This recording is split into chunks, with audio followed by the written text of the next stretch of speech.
പ്രിയമുള്ളവരെ, ശബ്ദത്തിൻ്റെ പരിമിതി മൂലം നമ്മളെല്ലാവരും ശ്രദ്ധയോടെ ഇരിക്കണമേ. ഞങ്ങളുടെ ഒരു ചെറിയ പ്രോഗ്രാമാണ്.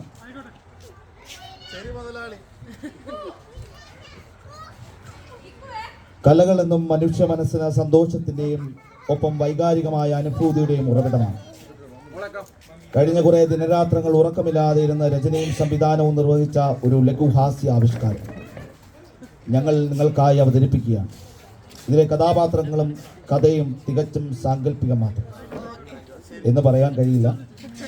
പ്രത്യേക അറിയിപ്പ്: ഈ നാടകം കഴിയുമ്പോൾ നിങ്ങൾക്ക് ആർക്കെങ്കിലും ഞങ്ങളെ കൈകാര്യം ചെയ്യണമെന്ന് തീരുമാനിച്ചാൽ സ്റ്റേജിന്റെ പിറകിൽ മാറ്റി നിർത്തി ആയിക്കോട്ടെ. ഈ നാടകത്തിന്റെ രചനയും സംഗീതവും സംവിധാനവും ഒക്കെ നിർവഹിച്ചിരിക്കുന്നത് ലിജോ മാവേലിക്കര. രംഗത്ത് ശ്രീ സനു കോഴിക്കോട്, ശ്രീ ബിനു പത്തനംതിട്ട, ശ്രീ ജെറി റാന്നി, ശ്രീ ബിപിൻ എടത്തുവ. ഷാർജ മർത്തോമ യുവജന സഖ്യത്തിന്റെ യുവാക്കൾ അഭിമാന പുരസ്കാരം കാഴ്ചവെക്കുന്നു. യുവജന സഖ്യം ഒരു തിരിഞ്ഞുനോട്ടം.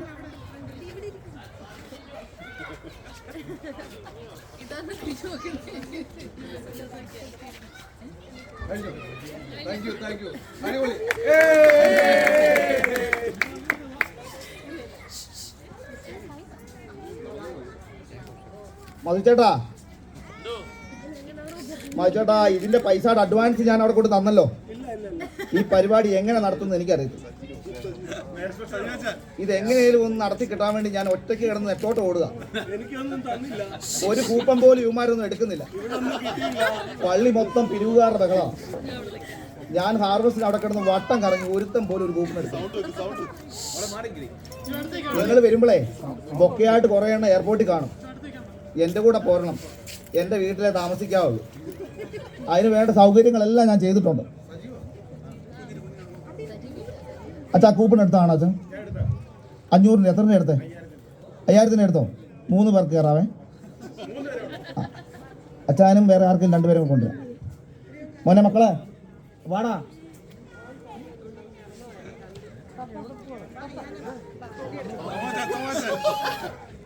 एड़ा किधर है ना हुसैन है हमारा सामान रख के लिए केतल के आप भी चाहिए तुम किधर है बाप से लगाओ ना ഒറ്റ ഒരുത്തം പഴയ പോലെ ഞാൻ വിളിച്ചാൽ വരത്തില്ല. യൂണിവേഴ്സിറ്റിക്കാരാണ് അവന്മാരെ ഹിന്ദിയെ. അയ്യോ, ഏതോ ഒരു സംഘടന എന്തോ ഒരു ഓർഡർ പറഞ്ഞു. ആ ജിനുവിനെ ഒന്ന് വിളിച്ചേക്കാം. എടാ ജിനുവേ, എന്നെ ഉണ്ടോ മോനെ? സുഖമായിട്ടിരിക്കുന്നോടാ? ഉറക്കമുണ്ടോടാ നീ? എടാ മോനെ, ഒരു 350 പേരുടെ പരിപാടിയാണ്. നീ ഒരു 150 പേരെ കൊണ്ടുവന്നാൽ മതി. ഒരു കാര്യം ചെയ്യും, ഞാനൊരു എമൗണ്ട് പറയാം. നീ ഒരു 3000 രൂപയ്ക്ക് ചെയ്യാൻ പറ്റുമോ? വർത്താനം പറയിപ്പിക്കല്ലേ എന്നെ കൊണ്ട്. 3000 രൂപ. ഓക്കെ, എൻ്റെ വായിന്ന് കേൾക്കുന്നില്ല കേട്ടോ.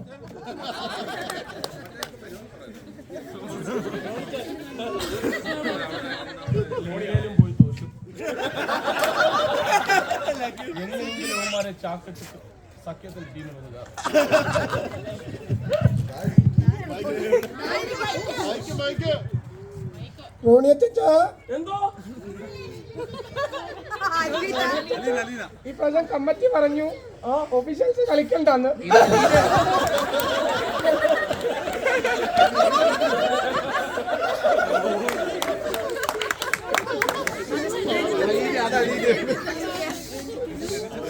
എന്തോ നാടാ കറങ്ങി നടക്കുന്നത്? ഇവിടെ 10 മണിയാണ്, വീട്ടിൽ പോടാ. അച്ഛ, ആ ഞായറാഴ്ചത്തെ പൊതിച്ചോറ് ഒന്ന് ചെയ്തോടാ. നീ ഇഷ്ടമുള്ള പോലെ ചെയ്യും.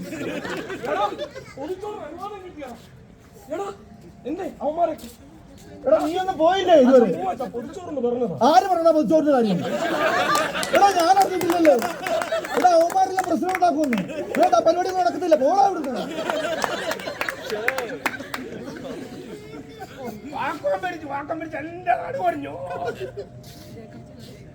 കൊച്ചിയായോ? അച്ഛാ വീട്ടിൽ പോകുന്നില്ല, 10 മണി ആയച്ചാ. എന്റെ പൊന്നു കൊച്ചിച്ചായ, പെട്ടെന്ന് വീട്ടിൽ പോ.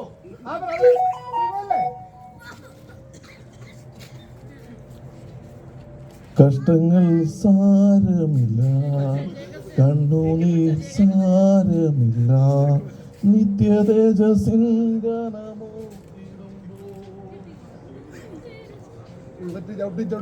ൂപ്പാട് വന്നു. കമ്പനി ചെന്നാ പണി, പള്ളി ചെന്നാ പണി, എല്ലാ സംഘനയും കൂടെ പണി. മക്കളെ, കഞ്ഞിയും പേരും ഇരിപ്പോ ഇത്തിരി കഴിച്ചിട്ടേ പോകാം. നിന്റെ ഒന്നും വീട്ടിൽ കൊണ്ട് തരത്തില്ല. കഞ്ഞിയും പേരും മേടേ കുടിച്ചോണം. എടാ ആശിഷേ, നോക്കി പിടിച്ച് വിളമ്പടാ. ആ ആളുകൾ ഇങ്ങനെ ക്യൂ നിൽക്കുന്നു. ഈ പരം ചൊല്ലൊന്നും എനിക്ക് ഓർമ്മ വരുന്നില്ല.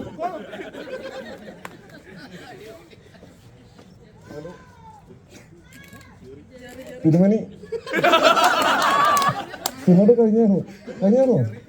ഞാൻ പറഞ്ഞ 3 അച്ഛന്മാരുടെ കാര്യം രണ്ടുപേരും അട്ടപ്പാടിക്ക് വിട്ടില്ലേ?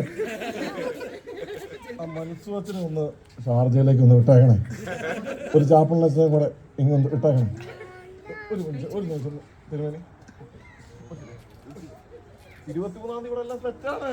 ഫ്രണ്ടില് സീറ്റ് ഞാനെല്ലാം നടത്തുന്ന, ഞാനെല്ലാം ചെയ്യുന്ന കണ്ണിന്റെ പേരിന് മാത്രമേ ഉള്ളൂ. ഓക്കെ, ഇവിടെ എല്ലാം 23-ാം തീയതി വന്നിറങ്ങുമ്പോ മുന്നിൽ സീറ്റ് കിട്ടിയിരിക്കും. വിളിക്കാം.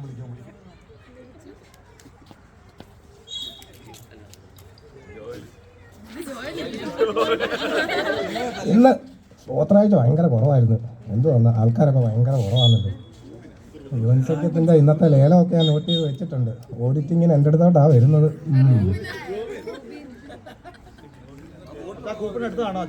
എടുക്കില്ല അച്ഛാ, വെള്ളം നടക്കുവോ?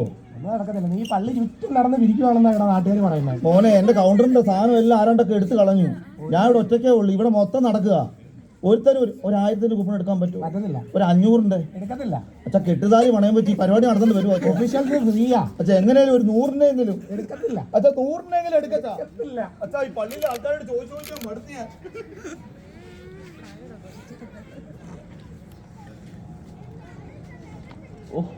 ജാനുവരി 10-ാം തീയതി എങ്ങനെയെങ്കിലും ഇതൊന്ന് നോട്ടീസ് കൂടി ഇട്ടിട്ട് ഈ വർഷത്തെ തലവേദന വരണം.